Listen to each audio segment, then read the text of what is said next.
Estou aqui para falar da biologia. Biologia, ciência que estuda a vida, a célula, os seres vivos e as relações dos seres vivos entre si e com o meio ambiente. E a nossa aula inicial do curso de biologia é sobre a organização celular. Como é que os seres vivos se organizam a nível celular? E eu gostaria que vocês lembrassem de um detalhe importante. Nós temos seres vivos que são formados apenas por uma única célula, grupo dos unicelulares. Temos os seres vivos que são formados por vários tipos de células, os pluricelulares. E os vírus? Onde nós vamos enquadrar os vírus? Onde nós vamos classificar os vírus? Os vírus apresentam uma estrutura acelular, como nós vamos estudar.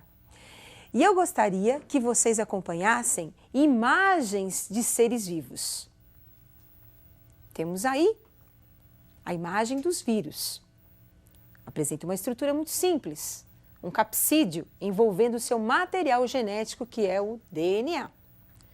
Vírus é um ser vivo acelular, não apresenta uma célula verdadeira. Em seguida, protozoário. Ser vivo unicelular. Esse protozoário apresenta um flagelo, uma estrutura responsável pela locomoção da célula. Mamíferos, representando o grupo dos pluricelulares, os seres vivos que são formados por vários tipos de células. As plantas, representando o grupo dos pluricelulares, ser vivo formado por vários tipos de células. Como acabamos de observar, você tem um protozoário, que tem apenas uma célula, organizando o animal. E você tem plantas e animais que são formados por vários tipos de células, né? Agora, a organização da célula é que é muito importante. E eu gostaria que você pensasse: qual a diferença entre uma célula bacteriana e uma célula animal? A bactéria é um ser procarionte, é um ser primitivo, apresenta uma célula procariótica, uma célula que ainda não está totalmente organizada. Célula animal, é uma célula eucariótica, do grupo dos eucariontes, é uma célula verdadeira, mais organizada. Acompanhe a estrutura de uma célula bacteriana. Temos aí um envoltório protegendo a célula bacteriana, a parede celular. Membrana plasmática, um envoltório mais interno, além de proteção, permite as trocas entre a bactéria e o meio ambiente, trocas de alimento, de água, de oxigênio. Região interna da célula bacteriana, nós temos o hialoplasma, porção do citoplasma onde nós vamos encontrar várias estruturas. Aparecendo os ribossomos, estrutura que pode ser encontrada de forma isolada na célula ou agrupada, como é o caso dos polirribossomos. Os ribossomos são responsáveis pela síntese proteica, produz as proteínas bacterianas. Nucleóide, material genético da bactéria. O nucleóide é a fita de DNA. Essa fita, responsável pela hereditariedade, ela está no hialoplasma, na região também chamada citoplasma da bactéria. O nucleóide não apresenta envoltório nuclear. Guardem bem isso. Não apresenta envoltório nuclear. Então, a célula bacteriana, uma célula procariótica, apresenta a característica principal, a ausência de envoltório nuclear. O seu material genético é encontrado na região do citoplasma, na parte líquida do citoplasma, que nós chamamos também de hialoplasma. Hialoplasma é uma região amorfa, gelatinosa do citoplasma. É lá que fica o material genético da célula bacteriana. E além do material genético no citoplasma, nós também vamos encontrar os ribossomos, a única organela da bactéria, os ribossomos. Observe agora a estrutura de uma célula animal. Célula animal, uma célula eucariótica, dos eucariontes. Então, temos aí agora o envoltório nuclear, a carioteca. Envoltório importante que protege o material genético, onde nós encontraremos os genes responsáveis pela nossa herança genética. Mitocôndrias, uma organela importante aparecendo na região citoplasmática da célula animal, responsável pela respiração celular. Mitocôndria é o pulmão da célula, produz energia. Retículo endoplasmático, uma rede de canais. Nós temos dois tipos de retículo endoplasmático, o liso e o rugoso. O que diferencia a estrutura do retículo endoplasmático liso do rugoso é a presença dos ribossomos, que são grânulos aderidos à membrana do retículo, responsável pela produção de proteínas da célula. Temos agora complexo de Golgi, responsável pelo armazenamento e secreção da célula. Substâncias que são produzidas são guardadas no complexo de Golgi e serão posteriormente secretadas.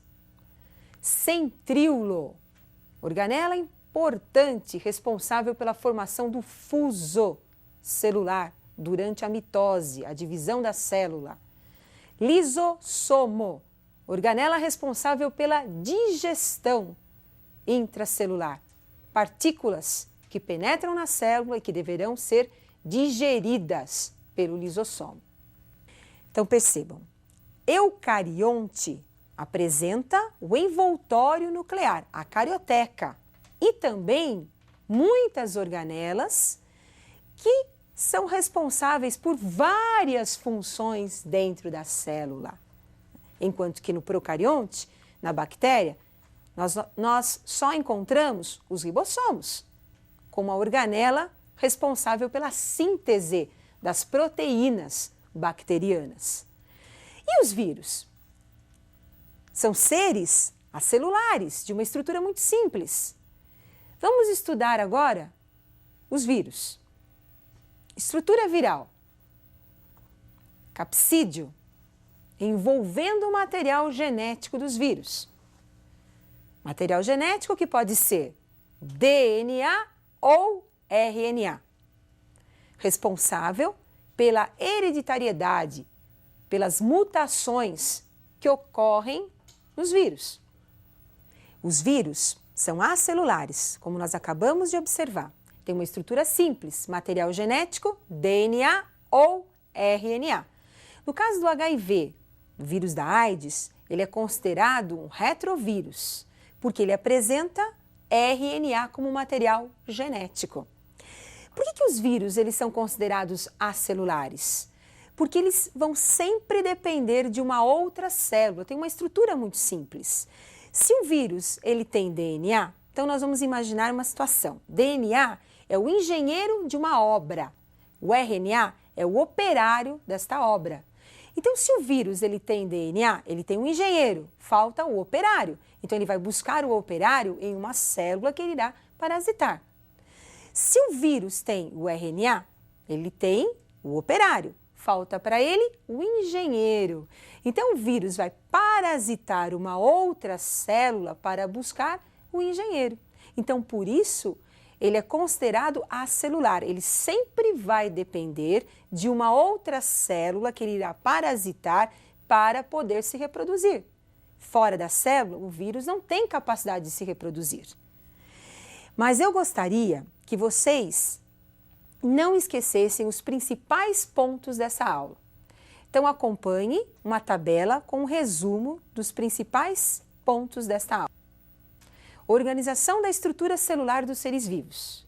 Então nós temos celulares, procariontes e eucariontes. Procariontes, bactérias e cianobactérias, que vocês também conhecem como cianofícias, mas hoje nós usamos mais o termo cianobactérias. Eucariontes, protozoários, unicelulares, até o homem, incluindo o grupo dos eucariontes, desde protozoário, algas, vegetais, até o homem. Acelulares, nós temos o grupo dos vírus. Não esqueçam esses detalhes que são importantes. Agora, para responder à pergunta inicial, quais as diferenças básicas entre uma célula procariótica, que é uma célula bacteriana, e uma célula animal, eu gostaria que vocês acompanhassem agora a resolução. Célula bacteriana apresenta a ausência da carioteca, membrana nuclear ou envoltório nuclear. Nós temos apenas a presença dos ribossomos e o material genético no citoplasma da célula bacteriana. Célula animal, presença da carioteca, que é o envoltório nuclear, e a presença de muitas organelas no citoplasma. Então não esqueçam, porque isso é muito importante. Bactérias e cianobactérias, procariontes. O resto dos seres vivos, exceto os vírus, são classificados como eucariontes. E eu aguardo vocês para a nossa próxima aula.